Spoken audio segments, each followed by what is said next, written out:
Well, hello everyone. I'm doing pretty well.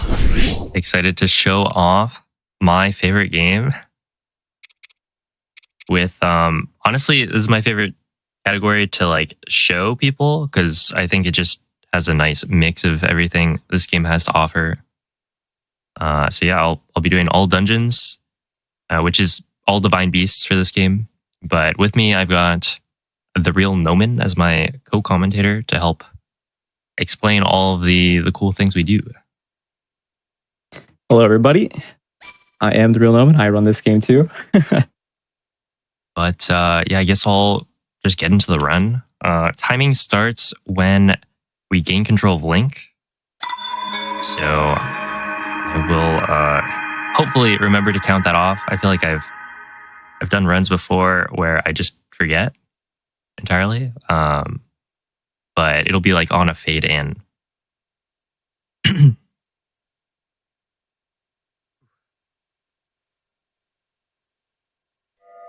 Right. So Breath of the Wild Dungeons is a pretty cool run because I feel like any percent is pretty short and there's not too many tricks involved. But All Dungeons is also my favorite category to show off when it comes to anything on stream, because you really do get to see every part of the map and a whole bunch of diverse tricks.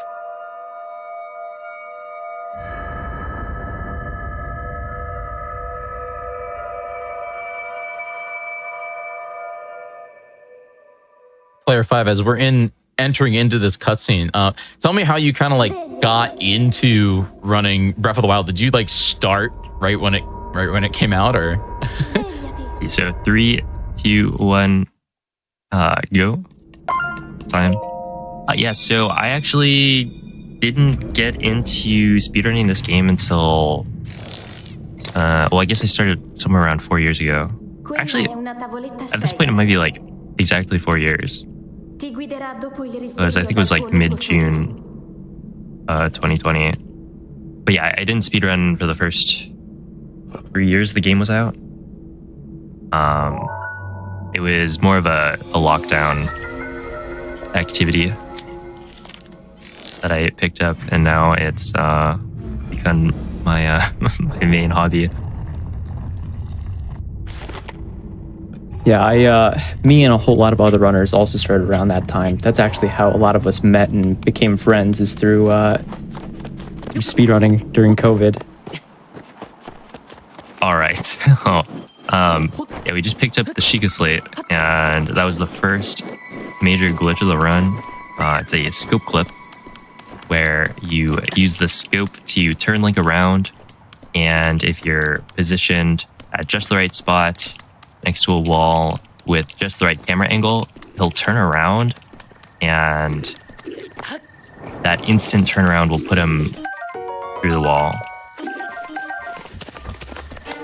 Right, so this very beginning split might be a little bit overwhelming because we're going to see a ton of tricks.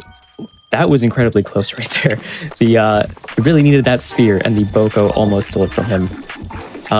But this very first split is going to have pretty much every single movement trick that we used in the run. He's going to be picking up a lot of this food here. Some of it is for healing, and some of it is actually going to be for a glitch later on. That's going to look really insane when we get to there. I was just like fighting for my life. That was the biggest struggle I think I've had, picking up those peppers. And the spear too. Okay, well, I didn't really warm up too much, so we'll see. I've never seen somebody bob and weave the way I've seen him do that before. So this very first trick that he's doing right here is a shield clip. So what he's going to do is he's going to shield surf on a little lip of this building right here, and it's going to give him something called skew. And that means that it is a stored angle for when Link does a shield flip. And he's going to use that angle to clip through this window here in the Temple of Time so that he can get to the other side really quickly and not have to deal with the Boko on the other side. And this trick right here is something that revolutionized, this changed Breath of the Wild speedrunning when this was discovered. This is called BLSS, the Bow Lifts Muzzle Slide. So basically what Link does is he will smuggle an item like a pot or like a bomb, and then by using that in conjunction with like doing a step up animation on something, that's an animation that's unaffected by gravity. You can use the object's collision with Link to push him and slide him literally any direction in the game and stay the same height. Immediately after the slide, you'll notice that he fell down a really long distance and he did something called a fall damage cancel. So by interrupting the throw animation of his weapon with an equip of his shield or weapon, he can actually cancel all fall damage. He'll be grounded for a few frames. So if he does that really close to the ground, he won't take any damage. And again, using skew, he clipped into bombs. You'll see what I mean by the very first split of this run is extremely intense with a whole bunch of tricks. I'm just gonna retry that. Okay. I think that should work. There we are. All right, cool. We're good. So that right there is another movement trick that probably most people know that one. That one's called the Gamer Wind Bomb. Wind bombs in general are basically using one bomb's explosion to push another bomb into Link and send him flying. So that one has been around since around 2019. This game is Yeah, wacky. windows are. This is so weird. It's They are very cool. I would say wind bombs are definitely my favorite trick in this game. It's one of the reasons it's still so fun. Just because like there's so much you can do with wind bombs, and they have so much depth to them. Because every part of the trick matters, right? When you place the bombs, when you enter bullet time, which direction you turn Link, which direction Link is facing before you do the jump. There's just so many ways you can like change what angle you get sent at that yeah, it's really fun to master. Get good at. That is one of the really cool things about wind bombs is like it's easy to do but hard to master. One of the reasons it's so technical is that like there are two bombs. There's the circle bomb and there's the square bomb. And the square bomb will spawn in midair facing the cardinal directions on the map. So like all the flat sides will face north, south, east, west. And so what direction Link faces changes like how he gets hit by the bomb and what launch he gets. Okay, so now you'll see player 5 is heading to the Magnesis Shrine. And again, he'll do a BLSS over. Then he gets skew off of the side of the shrine. He picks up the ruby for the glitch that we're going to be using later. And again, he clips into Magnesis. And the reason we need to clip in and can't actually enter the shrine normally is because he never got the tower during this run. So if you don't have the tower, the shrines don't actually get lit up and you can't activate them and enter. Yeah, and the tower, it's got a very long cutscene. So generally we skip them, or we skip it in like any percent, or in this case, all dungeons. And the elevators are already active, so you don't really need it. Okay, so that one right there, we call that one Canal Wind Bomb. That one's also really precise, just like in the Bomb Shrine, Gamer Wind Bomb. I wish I could explain how precise and how good player 5 is at doing this. It really is the type of thing that like you have to try it and play the game to actually know how incredible what he's doing actually is. Like those are so incredibly tight to actually hit, and he's hitting them so well. Yeah, that one specifically, the reason it's tough is because there's a wall right in front of you. And like wind bombs in shrines are way harder in general because, especially on Plateau, because you don't have access to the paraglider yet. And so if you mess up, you can't just pull the glider to negate fall damage or turn link.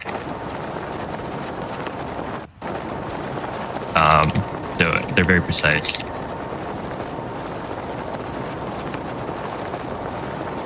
I guess while we're still on Plateau and while we're seeing the same tricks like slides, wind bombs over and over again, we could explain the structure of the run.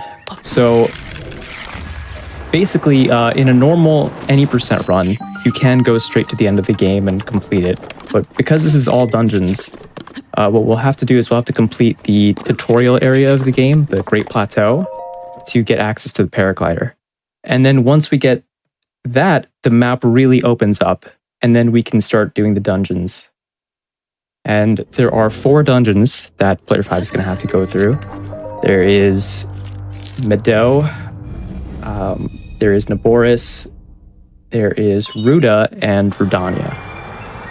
And after that, he'll have to actually go to the end of the game and beat Calamity Ganon, the final boss.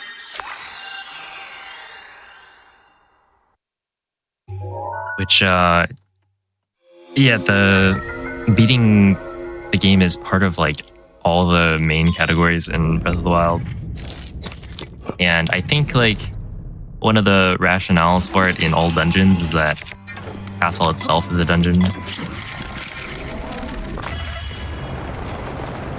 So yeah, we have to actually go and complete the game. But then you also have to do it for like all shrines as well. So maybe Calamity is also a shrine.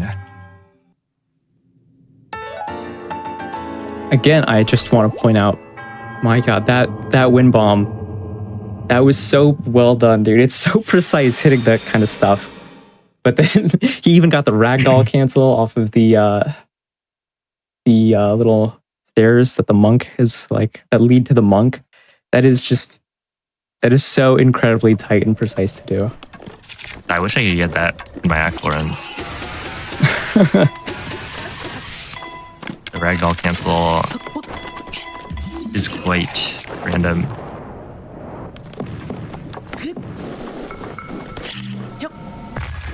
Yeah, so the order we do the shrines is bombs, mag, stasis, cryo. And so the reason we do bombs first is for wind bombs as well as BLSS. So it's for BLSS you need to be able to pick up an item, but the first one we did was with a pot, so it doesn't need to be a bomb specifically. But because you can spawn bombs in wherever you want, you can BLSS from basically anywhere. And because of how like broken the glitch is, that's super useful, and it led to a whole reroute of like the Great Plateau, which before BLSS, the old like bullet time bounce route was like, I don't know, that was probably around for like 2 or 3 years or something without much change. 19, it's got to be like 2 years at least of just unchanged plat. And now we've got BLSS. Right, BLSS was discovered in like September of 2021. So when we picked up the game, they had already been running the current, like they had been running the BTB route for at least half a year, as far as I know. And then we did a whole another 1.5 years on that route. We thought that they would never change the Plateau route. We thought that, yep, it's set in the stone. It's the fastest that it can be. But sure enough, even with BLSS, it took some time for Plateau to get rerouted. Probably like 3 or 4 months.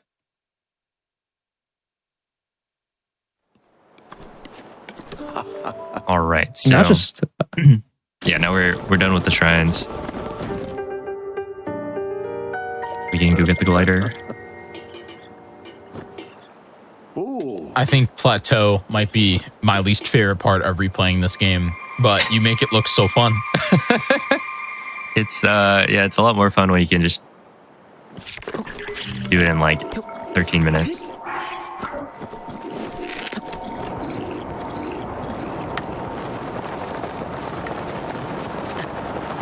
here we get to see the fall damage cancel glitch again. Kind of glossed over it last time because there's so much going on, but just throw your weapon and then equip shield and boom. Don't take any damage. It's really only useful on Plateau because you get a free fall damage cancel in your pocket after you talk to the old man. Just open the glider. Alright, there we go. Tutorial finished.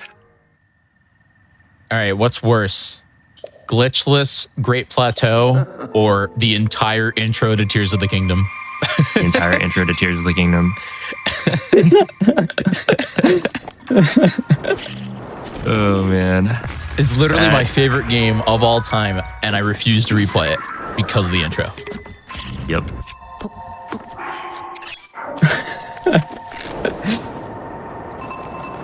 Yeah, I've watched that way too many times.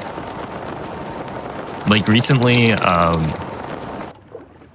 Tears of the Kingdom 90% for version 1.0 because they patched a lot of glitches. So most people still run 1.0 because it's the faster version.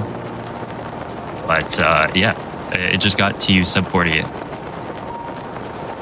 Moldy Meeples got it to under 40 minutes, which is insane. And there were some like improvements to the route that happened, but I don't really feel like going back to it because you have to watch the intro every time. Yeah, I would think like The intro. 5 minutes is just intro at minimum. The cutscene itself is,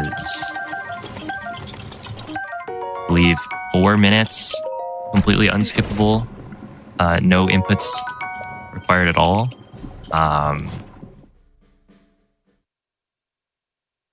And then you also have to do the out of bounds movement at the beginning, which is like 1.5 minutes.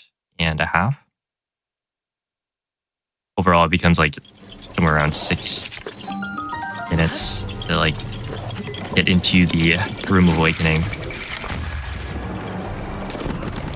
For everybody who's just joining us here, welcome to Oops All Zelda Weekend here on GDQ Hot Picks. We got Player 5 going through all dungeons Breath of the Wild. You want to kind of give yourself a little shout out? I know you're doing a very tough trick though right now. Oh yeah, this part is really tricky because you have to do. Well, we're like really tight on food.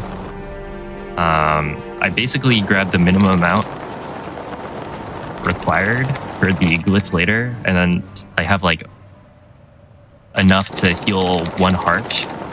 And every time you do a wind bomb, it deals 1 heart of damage. So like the way the health routing works out. Oh, whoops. I can really only mess. Well, no, I think I can't mess up a wind bomb, and that you need like a pretty good chain of 2 wind bombs to get to the top of the pillar. But yeah, I guess what I speedrun Breath of the Wild, Tears of the Kingdom stuff. So I don't know. If you find that cool, then stop by. Oh no, it is actually not great. Hopefully that doesn't spook the fairies. Okay, so right here he's going to be grabbing fairies. This is also going to be part of the glitch that he's doing later. Pretty much all the items in his inventory are going to be used for something really cool that we're going to see in just about a minute or two. When he's doing the slide, you'll notice that Link is like wiggling back and forth, and he's basically flicking the stick from left and right to build up speed in a backwards direction. And he uses that to cross the map. Earlier, when he said "whoops," oh, that's not a great launch, but that's okay. That's serviceable. But yeah. Earlier, when he said "whoops," he lost all his speed and he came to a stop. And the reason that happened is actually because there's a hard cap on how fast Link can actually move in this game. There's a speed cap. And so if you wiggle and build up too much speed in the slide, you will lose all of your speed just if you hit the cap. So it's kind of like a game that you're trying to keep under the speed limit the whole time while you slide, just barely.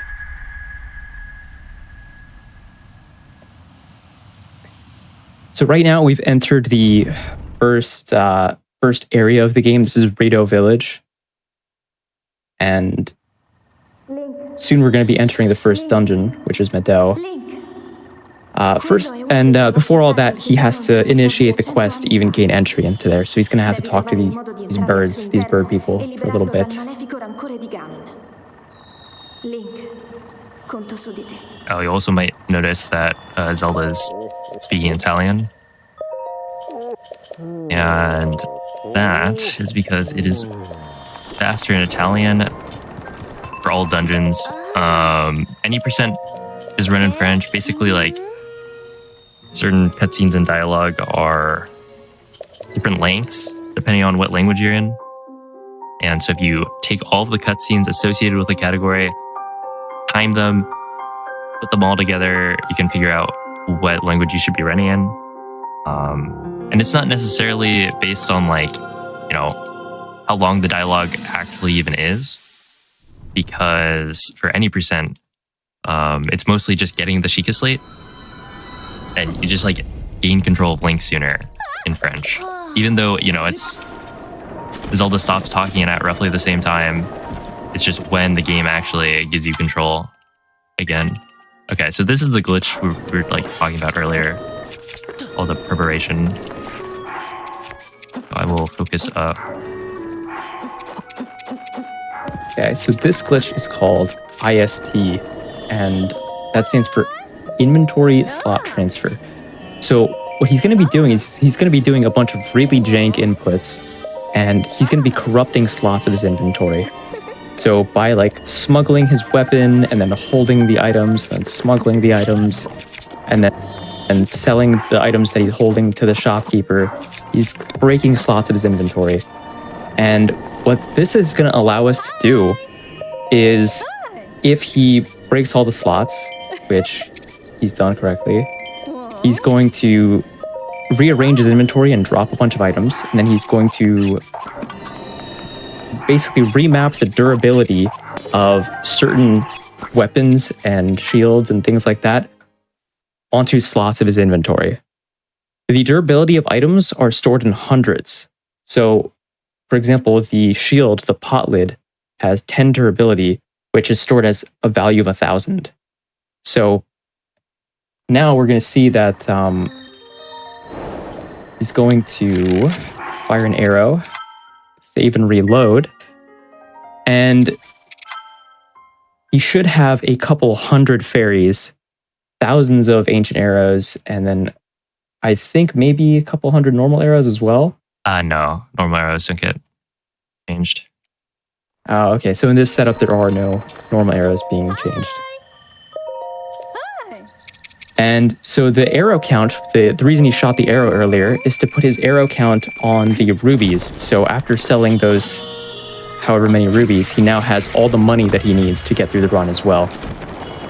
And so effectively, Link is now immortal. All the wind bombs that deal 1 heart of damage, he can do as many of those as he wants because he has hundreds and hundreds of fairies. You could stand still for, like, over an hour and, like, be taking damage the entire time while on fire, and he would still be alive. A little foreshadowing for later. Although I won't quite stand still in the speedrun.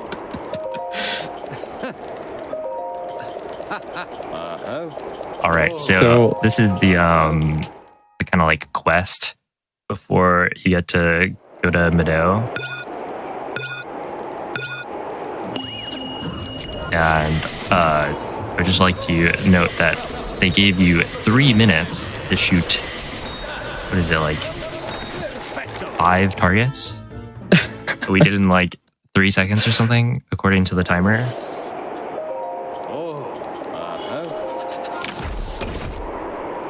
A little bit excessive. Not sure why they would give 3 minutes for that. It's a little much.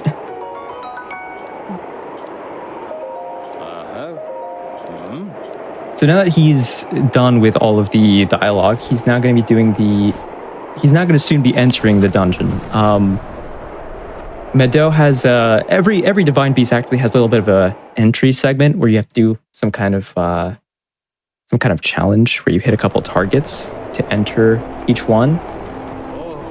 So for Medoh, he's going to be firing on the 4 cannons on each corner, and that's going to let him enter the dungeon pretty soon. And normally when you're up here, you're going to be taking cold damage the entire time. But because he has the fairies, we don't have to worry about making cold food or putting on extra clothes or anything. So it really does save a lot of time to just have hundreds and hundreds of fairies at your disposal. That's a fun little wind bomb right there, because there's an updraft the whole time, so you have to like change when you drop the bombs and all that to actually get a launch, because the bomb spacing is super important. So if your bombs are too close together or too far apart, you just won't get hit by the bomb properly.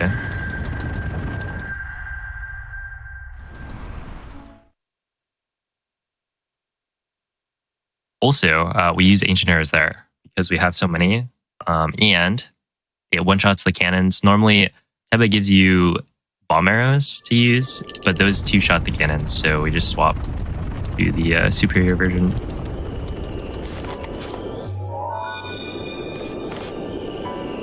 Yeah, you'll notice he has 4,000 ancient arrows, so that also is going to be really useful for pretty much one-shotting whatever enemy that we come across, or just really easily taking out any bosses that we have to deal with. When I was watching you run the other day, and I saw you using ancient arrows on the cannons, I got so confused because I missed the part where you duplicated them. So I was just like, whoa, where do you get so many ancient arrows? What? I picked them up. Picked them all up. I feel like it opens up a lot of possibilities too, because you're not supposed to have, I mean, you can grind them out, but you're not supposed to have that many.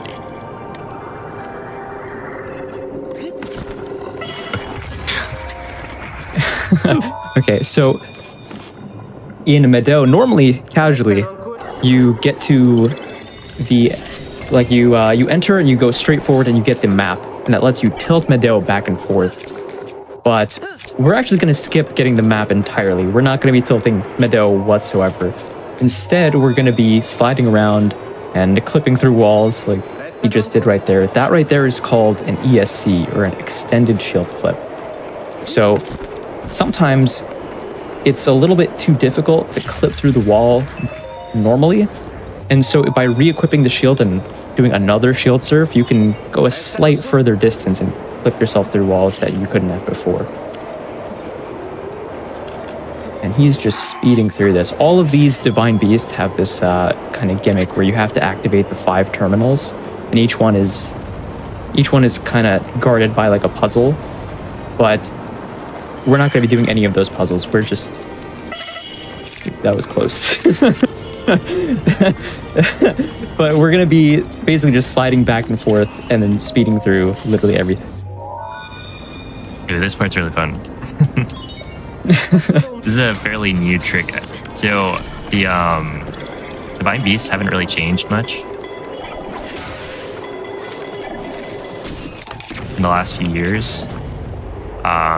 There have just been like very slight modifications, and this strat right there is one of them, where you like time the opening or closing of that like little gate to when the giant, whatever you call that, is under it, so it like squishes it and shoots it out to hit the button. It is very cool and feels very satisfying. I love that strat. I love having the wall come down on the mallet. Yeah, you can see ancient arrows are pretty strong. So this is Windblight, and because we got a really strong bow at Castle and the 4,000 Ancient Arrows, he's going to be able to take care of Windblight before he even gets a chance to void it. So yeah, in about 8 shots, he's already completed the boss of this dungeon, and the dungeon's already over. And yeah, that's the first dungeon. Honestly, like one of the reasons I like this category so much is that the dungeons themselves have really cool puzzles to solve, and the way we do it in the speedrun is like it's really efficient and uses a bunch of tricks that you wouldn't really think of in your normal playthrough. Also, with a lot of this game, it's become like BLSS or Wind Bomb. They just like, you know, cheese everything. But I feel like the Divine Beasts have, you know, a good mix. It's not all just like the same thing over and over. Right, so this, one of the reasons that we do Medoh first is because it gives you access to Rivali's Gale. It also gives you the best bow in the game. Yeah, the Great Eagle bow is a 3-shot bow that does a lot of damage. And it also fires so incredibly fast.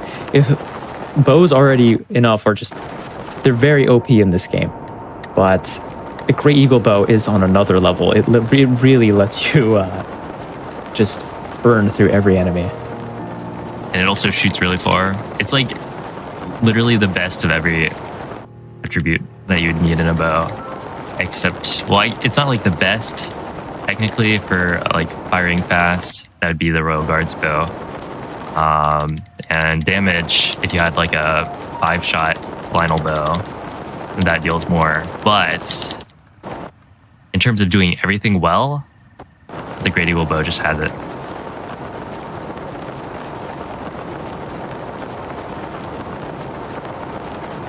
So now from Rito Village, we'll see that he's doing an incredibly long slide. And one of the things about BLSS is that you have to be holding a direction the entire time and also holding down the B button. So if there's ever any point that while he's flicking, the game like stops and thinks that he is not holding a direction, he won't be sliding anywhere anymore. He will fall straight down. So hopefully I don't do that on one of these long slides. Yeah, we call that hitting neutral. So hopefully that doesn't happen.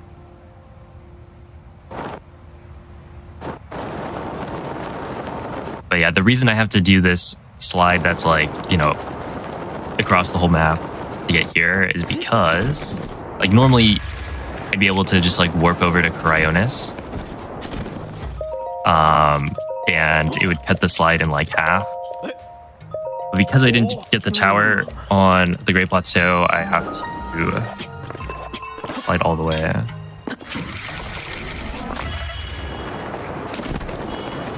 And it's actually faster overall, even though like that movement would be faster with the tower. The cutscene is just so long that yeah, it saves like, I don't know, 20 or 30 seconds to skip it. If you're all joining us here, welcome to Oops All Zelda Weekend here on the Games Done Quick Hotfix. We currently have Player 5 playing all dungeons of Breath of the Wild. We're already on Dungeon 2, which is crazy. But yes, we got all kinds of different runs coming at you this weekend, so stick around. Oh.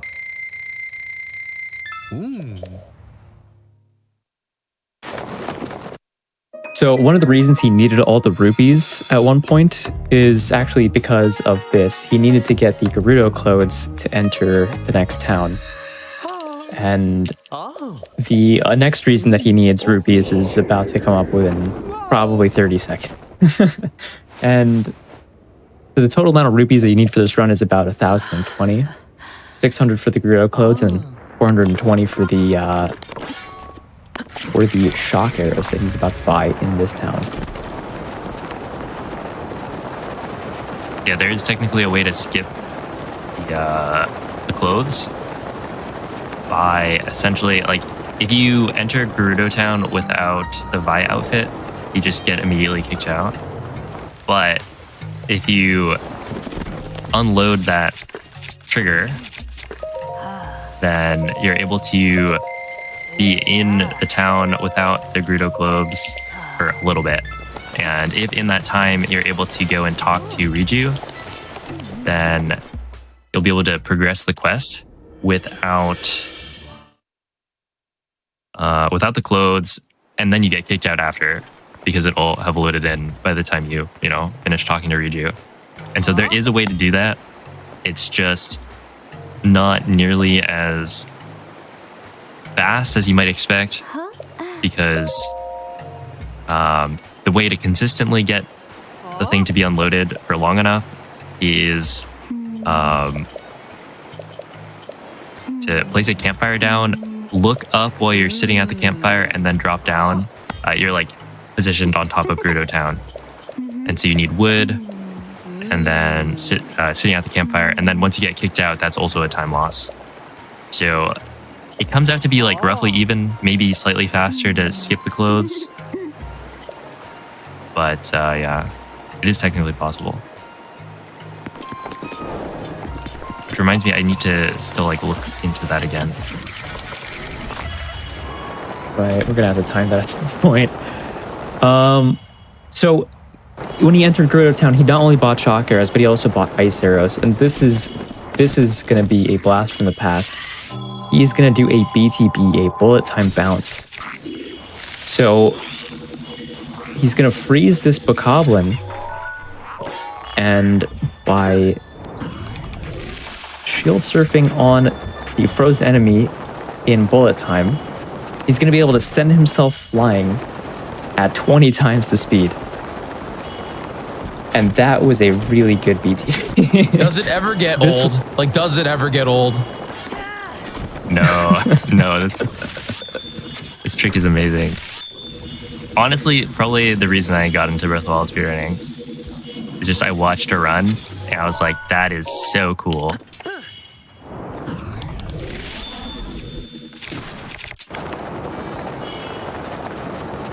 God, I love that trick. But yeah, the reason we still use it is because it gives you a lot of height very quickly. And so you need to clear these mountains. BLSS can't go up or down very easily, so BTB is still full. At least right here. They're kind of mostly extinct, but if you have to do Koga, then it does see some use, and then other niche BTB setups for other categories. But yeah, the little quest line that you have to do to get to Naboris is retrieving the Thunder Helm from the Yiga Hideout. But you'll notice I did not actually go through the Yiga Hideout. I just clicked in the back. That's because the thing the game is checking for is that you have opened the the back door using magnesis and walked through. And so if you just do an easy clip in at the end and then walk through, you're good to go.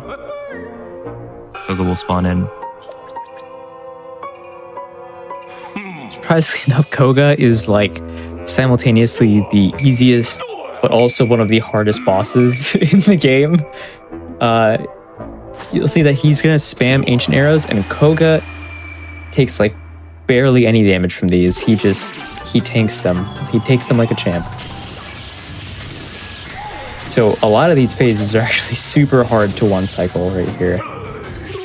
But yeah, we just spam ancient arrows. Sometimes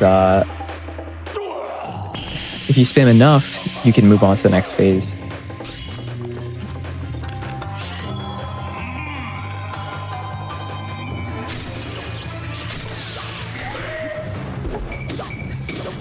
course, we don't want to use all the durability of our Great Eagle bow, so he's going to be using the Claymore for that second phase of Koga.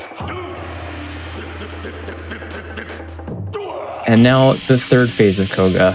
This one very kind of recently had a new skip kind of discovered where... Oh, there we go. That's perfect. So normally you have to hit Koga with that metal ball once, and then he spawns another one, and then you hit him again. And it takes him about 10 seconds to spawn another one in. But by dragging it across the floor, hitting B at a precise time, it'll hit Koga and the floor and explode at the same time, and it'll do a double hit and skips the entire last hit of Koga that you have to do.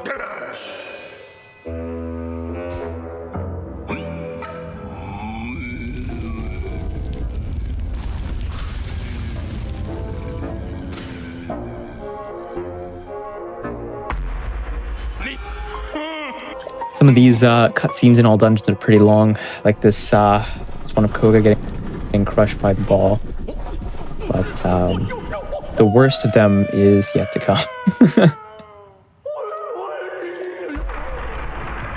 Oh man, that sounded like it hurt. I hope he's okay. So P5 and Noman, do you have like a trick in this run or in any Breath of the Wild run that you think is like just the most satisfying? Like, is it wall timeouts? Yeah, definitely.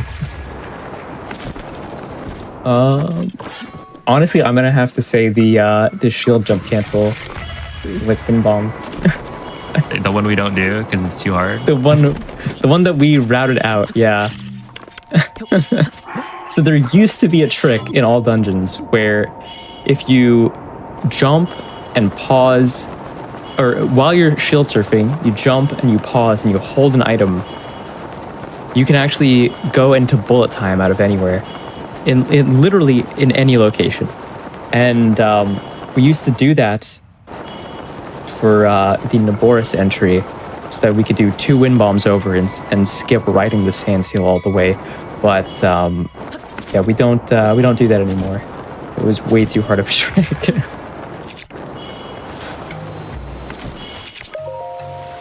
And yeah, now we have DLSS, which essentially replaced the wind bombs because it's a lot easier.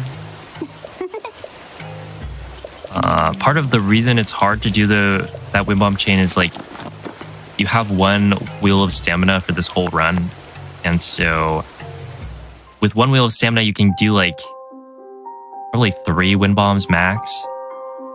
And you have to cover a certain amount of distance to get to Naboris. And there's like this cutscene that happens when you get off of the sand seal that will actually refill your stamina if you're midair. It's like Riju will ask you, "Oh, do you want to give up? Like, should we retreat?" And you say no.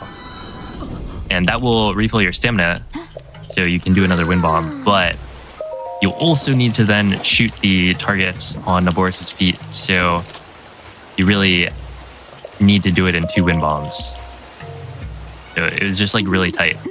You had to have like 2 really, really good wind bombs, and like the shield jump cancel input is already fairly difficult. But now we just BLSS, which is a little bit slower.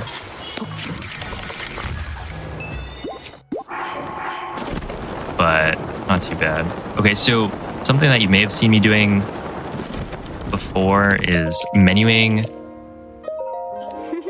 like pausing a couple times before opening my glider after a wind bomb.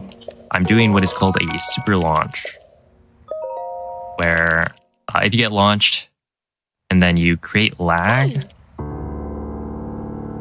so that when you open up the glider, you're doing it on the same frame that you have like lag, it will make Link move 1.5 times the speed.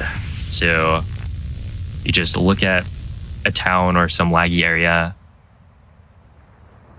you consistently get lag on the right frame, and then yeah, your wind bomb will move much faster.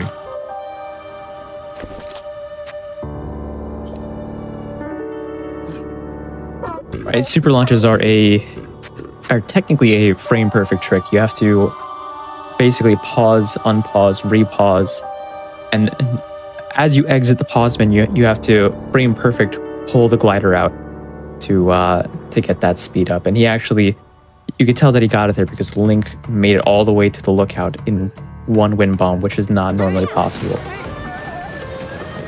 So instead of heading towards Naboris, what he's going to do here in the entry segment is he is just going to head way off to the left here. And as soon as you get off the sand seal, Riju gives you like just seconds of time before she asks you right there, hey, like, do you want to quit? You give up? That's the dialogue that he was talking about that refills your stamina. And instead we go to this rock and surprise, surprise, we do another BLSS. We slide all the way to Naboris because it's way faster than riding the sand seal all the way here. Unfortunately for this one, you can't use ancient arrows. You have to use bomb arrows, but also, fortunately, it only takes one shot for each if you use the Great Eagle Bow. Yeah, because it shoots like 3 at a time. So you just hit each foot once.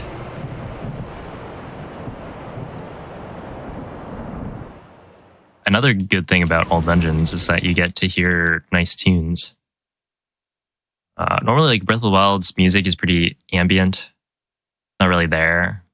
And like any percent you get to castle and then the music starts actually playing. But yeah, like Koga's got a good theme. You know, Enter Naboris is a classic. Enter Ruta. You get to hear a lot more. I remember the meme when this game came out that it didn't have music, and I was just like, you must have turned off your speakers. It exists. It's there. It's pretty good. Really good. It's just less like present. Less in your face. I always say it's just like, but would you really feel good if you were just walking around Hyrule Field or whatever and just hearing the same loop every 2 minutes? Like, it makes sense what they did. Or like here in the desert, you just hear ba-da-ba-dum, ba-da-ba-dum, ba-da-ba-dum, ba-da, for like you're here forever, you know? All right, so this is probably the newest thing I've added to my runs. It was an optimization that was found, I don't remember how long ago, over a year though. But essentially I picked up this extra like Claymore earlier, and that's so that I can drop it and connect that like circuit instead of having to like turn the wheel to connect it. I just drop a sword and it does the same thing without wasting nearly as much time having to like turn the wheel all the way around to get things to line up. And that will push the neck up. And you can see I'm using the duplex bow because it applies enough electricity to essentially activate any of these circuits for just long enough for us to, you know, continue and complete the puzzles. Because yeah, if you shot it with just an electric arrow, like a single one, it would not work. But because the duplex bow has the unique property of shooting 2 arrows, one after the other, it actually lets us cheese a lot of the puzzles here. Another nice thing is that because he has Rivali's Gale from doing Medoh first, that essentially lets him just like gain height and skip over a lot of like really like silly little walls and stuff that are just here. Like there is one terminal in here that is literally just you gale over a wall and you hit A on the terminal. So yeah, a lot of the puzzles could just be skipped with Rivali's Gale.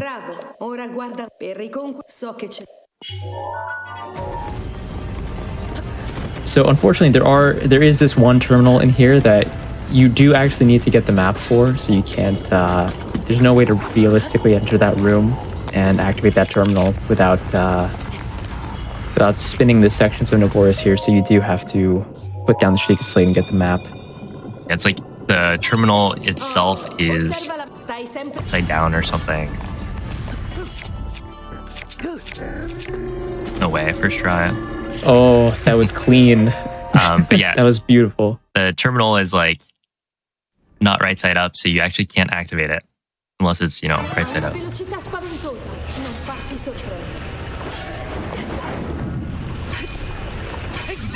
Alright, so I shot his field. Essentially, he gave me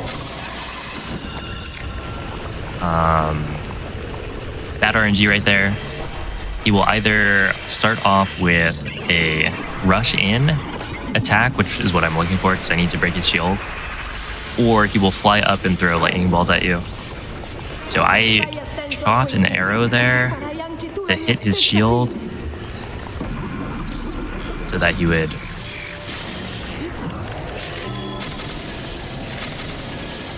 get to the next attack sooner.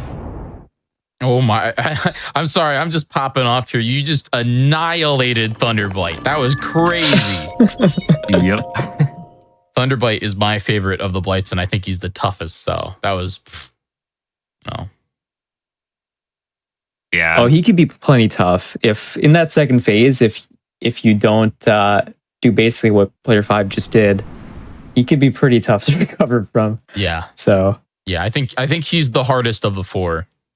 So I don't know what you two think, but Oh, definitely. He's got like the unique mechanic of he's invincible until you break his shield. Oh, now would be a good time for a break, I guess, since we finished the second Divine Beast. All right. So I guess we can continue the run. So I will start in 3, 2, 1, go. So now we're in the second half. We've done 2 of the Divine Beasts. There are 4. Yeah, it's like roughly the halfway point, I think. Maybe a little over half. So out of all the 4 Divine Beasts, which one would you say is your favorite to run through? My favorite? Honestly, I feel like I used to always say, the Breath of the Wild right there. Yeah, I used to always say Rudania was my favorite. It just feels really like satisfying to do the speedrun strats like quickly because of like all the darkness in the first part of it, and there's some pretty neat tricks that are like, you know, not just like a wind bomb or whatever that you wouldn't know is possible. But like the other ones, like they're all very cool. Especially Medoh now with the slides in that last terminal strat. I feel like I used to enjoy Medoh a lot more before the slides were incorporated.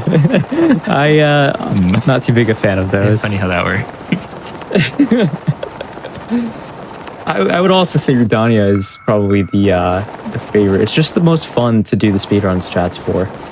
Yeah, the only issue is that you have to enter Rudania first to get there, which is the not the most boring part of the run. You know, not to turn anyone away, but we're about to get to Zora's domain to start the Ruta quest line, which we already did in Gerudo Town. The quest is basically get 20 shock arrows. I think it's 20, right? Yeah, it's 20. And so we just bought them, and now we sit through 5 minutes of mashing, talking to literally the fish. I love that Zora's domain just faded into existence. Oh yeah. No. We're there, waiting. Yeah, it makes it a little annoying because you have to know exactly where the staircase is to be able to like make your way to the throne room. Otherwise, you'll accidentally climb something and fall in the water. I remember we used to come here through. We used to do Goron first, and then we used to come to Zora's domain. And you used to just see like this vague silhouette of a fish, and like you're like, okay, that's where I have to go. But now in the current route, we do Zora's domain third, and we do Goron last. And so there's just nothing there at all. It's just completely empty. And you're just like, okay, well, now I gotta figure out how to get into this invisible room. I feel like for a first-time player, it was either Thunder Blight or Water Blight that were the hardest. I don't know. I just think Water Blight can be really dumb because of the water in the room, right? Yeah. I would say in the speedrun, yeah, that's probably also true. Like, I feel like Thunderblight would probably be the hardest and the most punishing if you mess up. Because, yeah, if he gets his shield back, then it's really annoying to try to break it again. And then with Water Blight, with like the water on the ground, it gets annoying. Also, another interesting mechanic is that as you defeat the divine beasts, each blight will get like more health as you keep going. So Wind Blight had the least amount of health. I forget the actual number, but yeah. Now I did not know that. Yeah, so like with each divine beast you do, it gets harder to kill the boss. In this case, it doesn't really matter because we have like ancient arrows, but that is something to keep in mind. I guess I've always done Goron last, and that's like the easiest one. So. Yeah. That's interesting to me that you've done Goron last every single time, because when I played casually, I did Naboris last, and that made Thunderblight so much harsher than it had to be. Because I think the first blight that you beat has 800 HP, and then it scales up, and then the last one that you beat has 2000 HP. So yeah, it's a pretty drastic difference. I think on my first playthrough, I did Water Blight first, but that's because that's where the game kind of points you. But then every single run after that, I just rush to get Gale because that makes sense. It's what makes the game fun. Yeah, if you can like Wind Bomb, then a Gale is not nearly as useful. Yeah, Wind Bombing is pretty useful. They even added it to Tears of the Kingdom, via Tulin. Yeah, true. Wind Bombing surprisingly actually gives more height than Rivali's Gale does. So it kind of trumps it. It like obsoletes Rivali's Gale.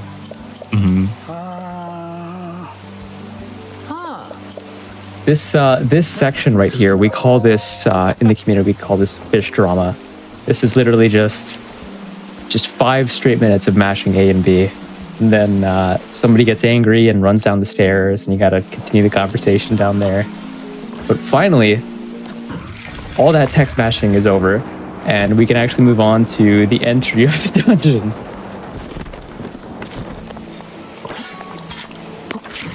So player 5 is going to be doing a couple wind bombs up to Simon right here, and this is going to allow him to start the entry. He has all the shock arrows and the Zora armor that he needs. So just like every other divine beast, it's going to have 4 points that he has to shoot, just 4 targets with some kind of gimmick.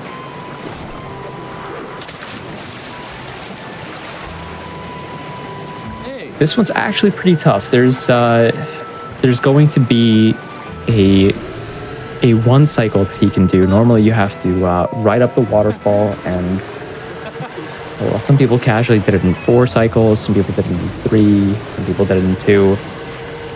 I think pretty much only speedrunners do it in one because it can be really tough to hit all 4 targets when you're up there.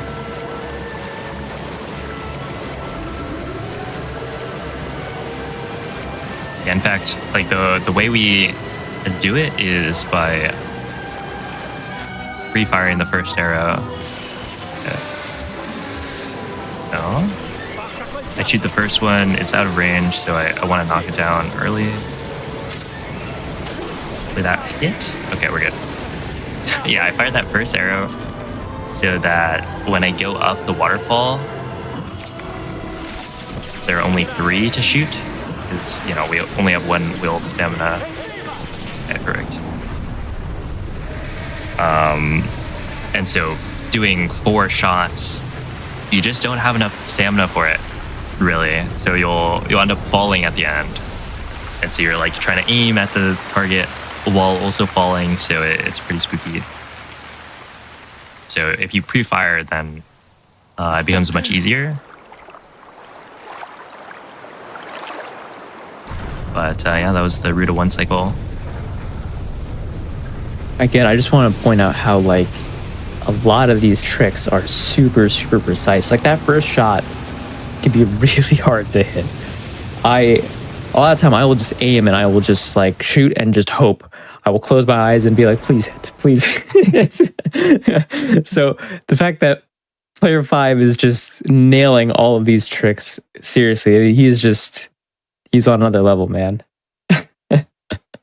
Yeah, and if you all enjoy what you see, please go follow Player 5. You can check out his channel. It's pinned in the chat as well as in the title. And remind me, are you do other runs too, but you're working on another version of this run, right? This is the run I'm working on right now. So currently trying to get a 125. And I'm getting close. I was ahead of my PB after finishing this Divine Beast yesterday. So, you know, we're getting there. But yeah, I do other Breath of the Wild, Tears of the Kingdom speedruns. Like recently I did Tears of the Kingdom blindfolded, actually. That was the one I was thinking about that you're working on. Yeah, that was really fun.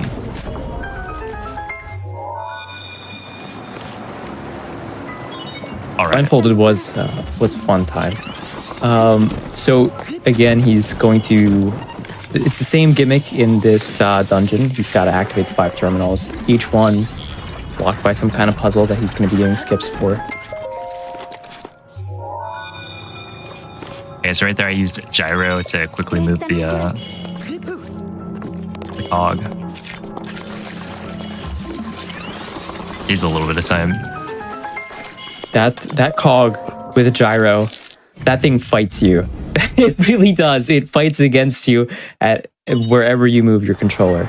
So yeah, you can't. That's a lot harder than it looks. You can't like just move it in a circle. The way you want to approach it is like move the thing to the left a little bit and then move up and down so that the momentum of your controller will push it over the like halfway point, and then when you move down it'll then rotate the other way.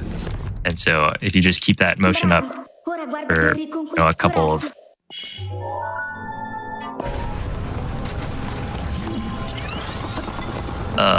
repeats, then it'll move really quickly. Alright, so Ruta is like normally on a cycle because the last terminal that I did first this time with that Rivali's Gale, that is always spinning. And so we used to do it last, which meant that it didn't really matter too much how like quickly you do the rest of them.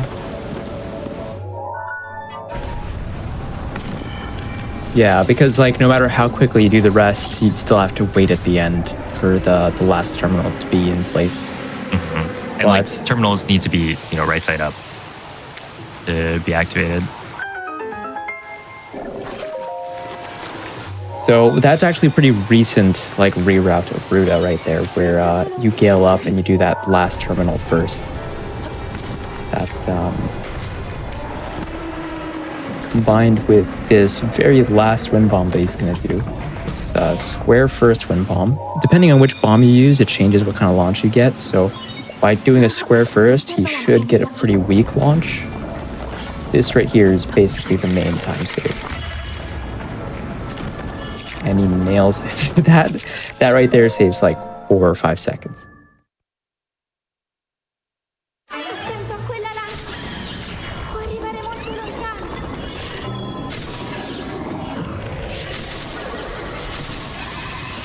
Okay, so that right there could be the first phase is not too bad, but the second phase of Water Blight can be a little bit annoying because the water level rises up and you get all these little platforms, and you basically need to really nail headshots with all of these ancient arrows because, again, the blights gain more and more HP as you go along.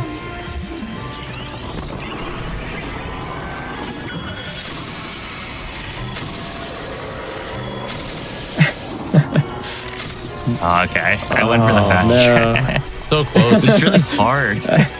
It's, I was like I was gonna say, wow, it's just real moving emphasis so on much. real emphasis on the headshots. I'd never seen you get that close before to his face. Yeah, I watched CGI do that. I was like, oh, that looks fast. Because you essentially, it's really hard to hit like all of the arrows with headshots. So like being point blank is important for that. But then when you're point blank, like the head moves just so much that it's hard to keep track. Also with all the like effects from the ancient arrows, it's really hard to see as well. Yeah, I tend to mess that one up. But For everybody that is just joining us here, this is Oops All Zelda Weekend here on the Games Done Quick channel here at GDQ Hotfix. Thank you all for hanging out with us. We have a lot of really awesome runs, just like the one here that Player 5 is doing for us this weekend. Up next, actually, we have a Link to the Past roguelite, which is apparently a version of a Link to the Past that is a roguelite. I didn't even know they had that. So thank you all for hanging out with us here. And we do appreciate also all those bits. All of your bits, subs, and all of your bits and subs go, as well as Prime Gaming subs, go to supporting the Hotfix. So if you like what we do here and enjoy watching speedruns, consider subscribing.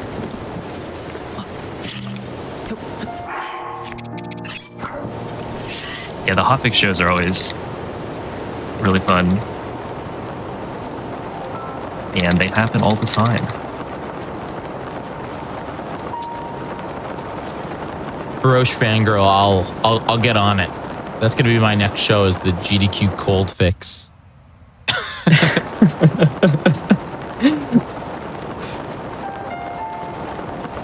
Oh. But yeah, we're now 3/4 of the way done, the dungeons. The last one is Rudania, so you might notice that I am a little underdressed for the occasion, but that is just fine because I am equipped with 200 fairies. Well, I guess by this point we're probably at like, I don't know, 180.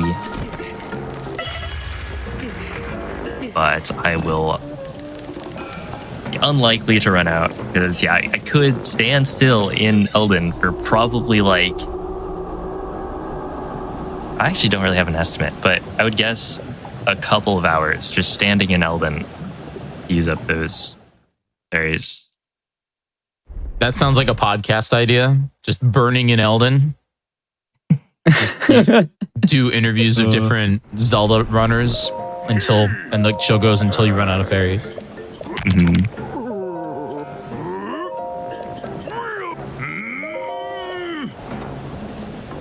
I remember when IST was first routed into all dungeons to get 99 fairies. It was actually an idea that I had, and when I routed in the fairy IST, we weren't sure if it would allow you to actually skip the Flamebreaker armor or not. And so we put it to a test. We like let Link actually sit there burning for a while. I think we did this, I don't know if this was before we went to SGDQ or if it was at SGDQ 2022, but we had left the Switch on with Link just burning in Elden for like a couple hours, and he just would not die. he just stayed alive the whole time. So right there, normally you have to save Yunobo by like firing a cannon to break the like rocks that are kind of trapping him. But the rocks load in when you get there. So like if you have a fast enough wind bomb, then you can actually enter without unloading the or without like breaking the rocks. They just aren't there. And so you kind of just go in, activate the cutscene, and come back.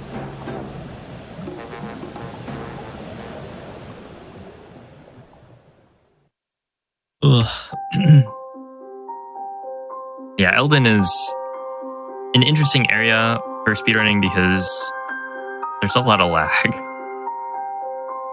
And so one of the things about this game is that, you know, it's on the Switch, and we took advantage of lag earlier with super launches, but for the most part, lag kind of messes things up, because if you try to do a wind bomb and there's like too much lag, it will just fail. And so you have to like move the camera to avoid that, because when you're looking up, there's just less for the game to render. So it just avoids creating all that lag. Yeah, you'll see for a lot of these wind bombs, he's going to be looking up or straight down, because that just, whenever the frame rate gets killed by anything laggy, the wind bomb will just not work.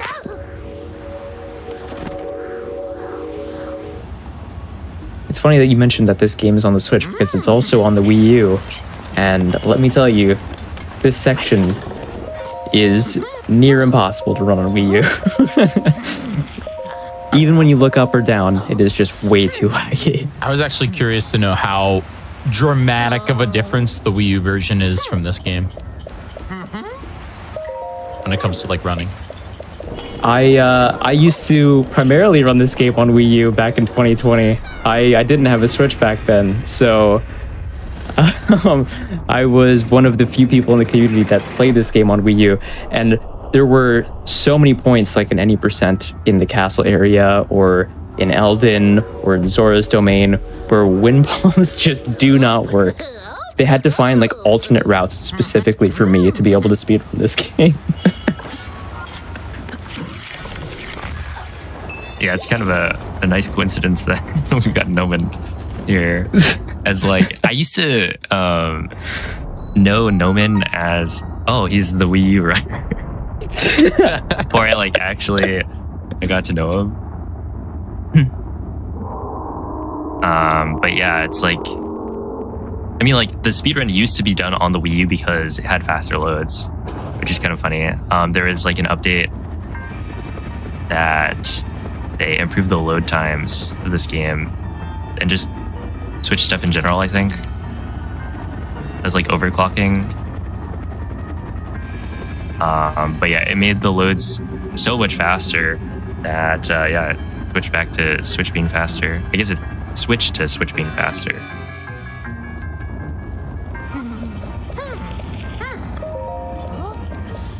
And now, yeah, it's just so much nicer to run on the Switch, even though like all of the same tricks work.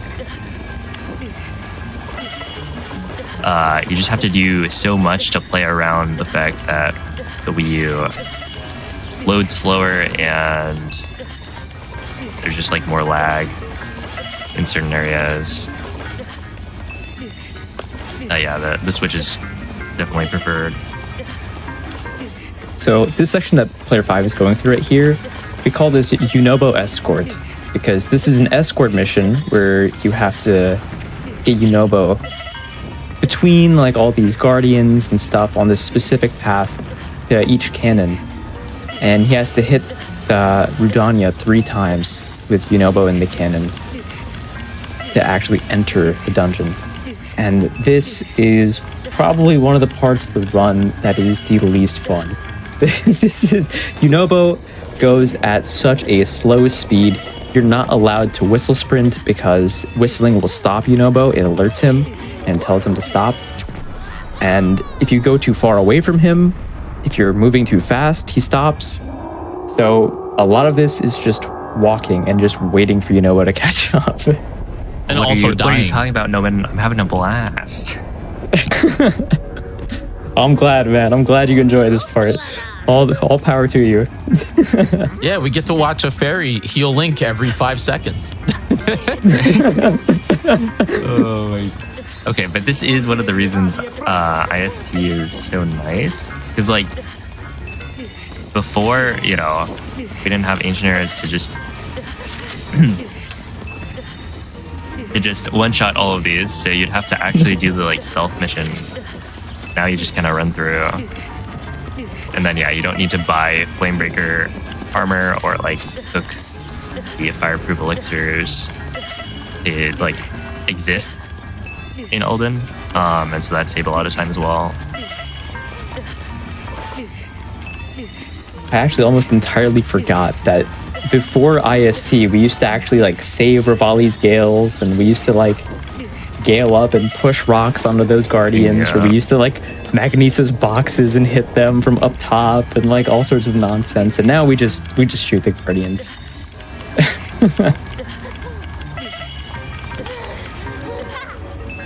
Oh, you see, I'm like taking out and putting away the bow over and over. That's because every time you put away a wooden weapon, like it'll light on fire, right? But then it has like this really long burn timer. I think it's like 30 seconds for bows. So as long as you put it away within that time, it will put the fire out. So you can just have a wooden bow as long as you want. As long as you remember to just do a quick take out, put away. That was another thing that was like really frustrating to learn, is to whenever you had like a wooden shield or a wooden weapon or a wooden bow, that you had to remember to keep doing that with like all of them to keep them all. So like if at any point like he had his potlet equipped and it burned up, it absolutely just ruins the run. He just would not be able to do any BLSS with that anymore because the shield is required to do that. Yeah, we used to like grab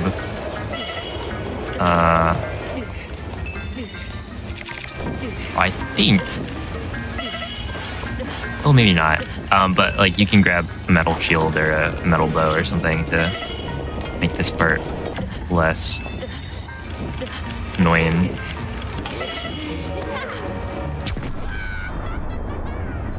All right, well, that is Yunobo Escort done. And now it's time for potentially my favorite Divine Beast. Really? This one is super cool. This one is very cool for the speedrun.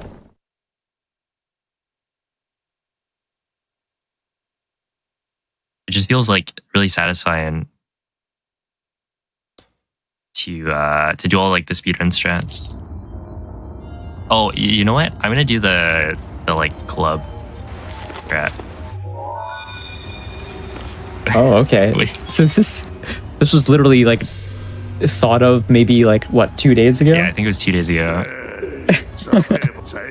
And it's not like, it doesn't save time. I think it's just like a faster backup if you mess up. But it's kind of fun because like, yeah, the Divine Beasts didn't really change that much for ever since Wind Bombs, I guess. And even then, some of the Divine Beasts don't even really use Wind Bombs.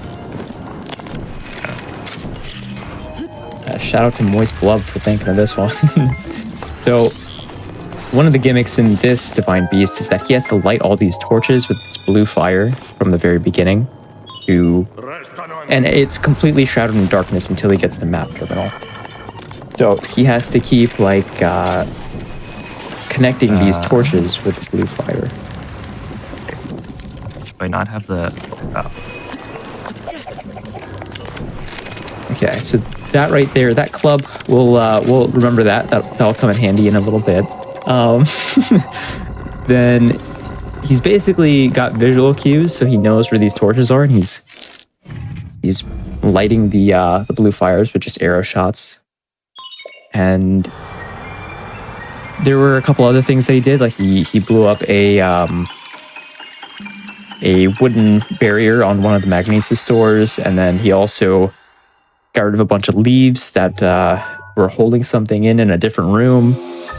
And now he's got the map. So now the dungeon is going to open up and we're going to be able to see. And probably my favorite part of the dungeon is coming up right after this map terminal, right here. This trick shot that he's about to do. You can see the Boku Club on the ground right there. The blue flame. Yeah. We used to have to... Oh, that did not go very far.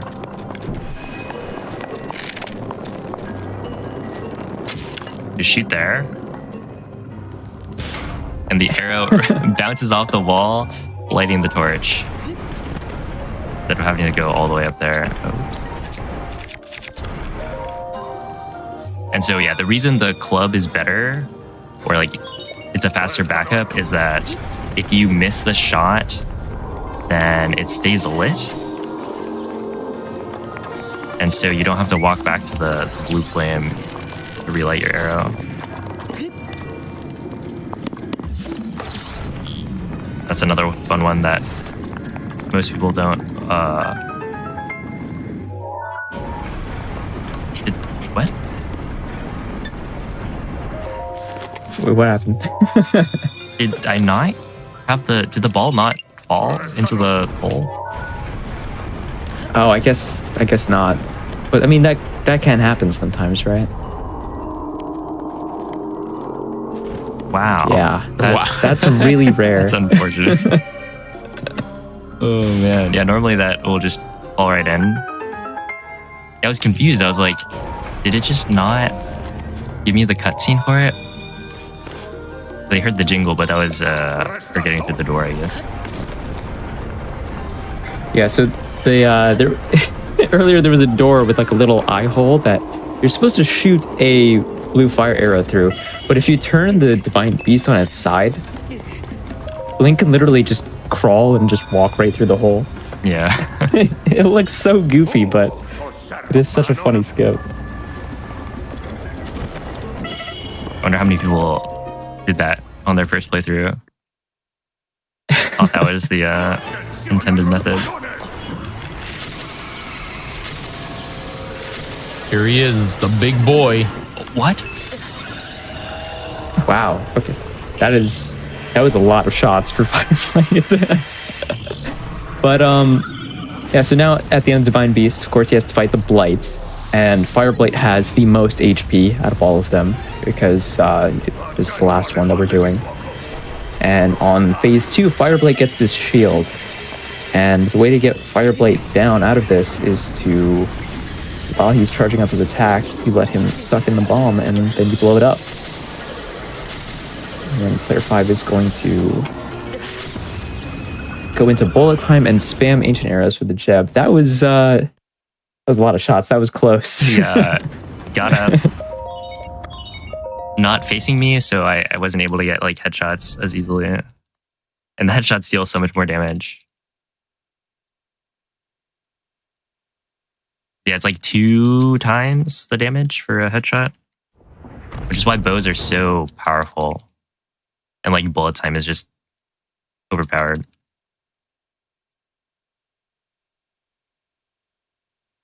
But yeah, now so we're with done. that, we've got all 4 Divine Beasts finished. And now he's just got one last quote-unquote dungeon left, I guess. Link. it's just castle to fight Calamity.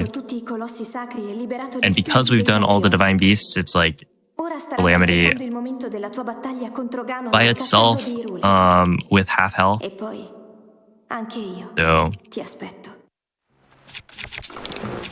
it'll be a bit of a breeze.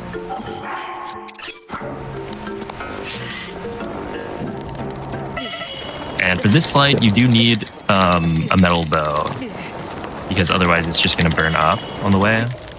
Like, you have no way of putting away your bow or, you know, putting out the fire if you start that slide. So you need a metal bow to be able to make it all the way to castle. Luckily, we grabbed one anyway.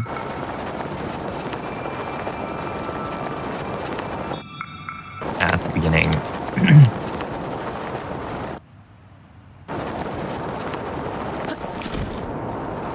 So because he's sliding into castle from so far away, it is completely unloaded. Like, it is low poly, like a lot of the textures and like rooms are just empty. And so we're gonna have to just kind of he's gonna spam unequip and re-equip like weapons and like stuff like that, because that kind of forces the game to load things in.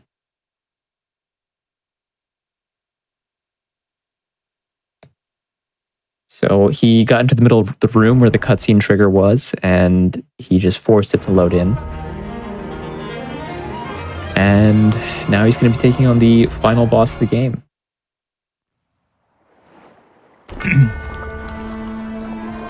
And you may have guessed it, but doing ancient eras.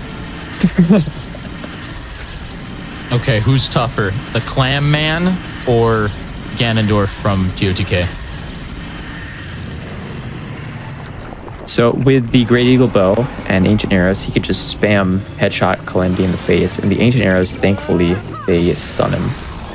Phase 2, Calamity gets a shield that makes him invulnerable, and because we have the Divine Beast done, we have Urbosa's Fury, which it strikes lightning down and completely gets rid of that shield. And so he's just going to spin and slam to use Urbosa's Fury, and it gets rid of the shield, and he spams more Ancient Arrows until he's done. Wow. Crazy. Who's more challenging, do you think? The Clam Man or Ganondorf from TOTK? Which one do you think is more challenging? The speedrun? I'm just saying in general. In general, you see, the thing is with like Breath of the Wild, normally, you know, you get there and you've done so many shrines and divine beasts that like the final boss fights are a joke for most people.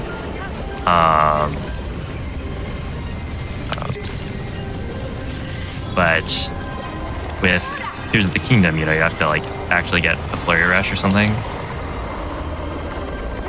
So I would say casually, probably Tears of the Kingdom. But then in the speedrun, Tears of the Kingdom just like uses a glitch to duplicate your weapon and then deal massive damage. You just have to like Flurry Rush once and then he's kind of dead. It really does flip, because in like Breath of the Wild, any percent, Calamity suddenly becomes like insanely hard to do for like a first time runner. It's like probably the hardest part of the entire run. In all dungeons, it's pretty easy. Also, this is technically the last boss of the game. This is Dark Beast Ganon. He this is an auto scroller pretty much. He basically just has to wait until the targets light up and then shoot them. And he actually skipped the Bow of Light. There's very few things that can damage Dark Beast Ganon, but Ancient Arrows are one of them. Light arrows from the Bow of Light, Ancient Arrows, I think Urbosa's Fury, and Master Sword Beams are the only 4 things that can deal damage here. All right, so time will end. Wait.